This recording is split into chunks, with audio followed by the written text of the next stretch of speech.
бүгдээрээ сайн байцгаана уу? Өнөөдөр та бүхэндээ Kyungin Yojimyaки буюу Kyungin Women's University-г танилцуулах чинь. Манай сургууль нь Инчон хотод байрлалтай бөгөөд Кесаяогоос алхаад 10 минут орчмын зайд байрладаг. Тэгээд манай сургуулийн хамгийн том давуу талуудын нэг гэх юм бол сургууль дотроо гадаад оюутныг хариуцсан монгол ажилтнтай болохоор бүх хэрэгцээтэй зүйлс маань тусалж дэмжиж өгдөгөөс гадна манай сургуульд ирж байгаа бүхэл эрэгтэй болон эмэгтэй хүүхдүүдийг хэлний бэлтгэлд өнгөө зурчилж өгдөг гэдгээрээ давуу талтай. Тэгээд сургуулийн орчны хувьд бол үнэхээр ярих юм байхгүй.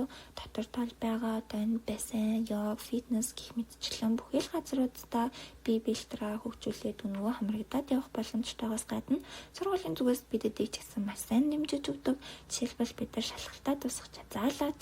Энэ алаад ирэхлээрээ семестр болгон ирж байгаа гадаад оюутнуудтай солонгосын уламжлалт бүхэл соёлыг тайлбарлах гэсэн өдрөлөг хийсэн гих мэтчлэн маш олон үйл ажиллагаа зохион байгуулдаг.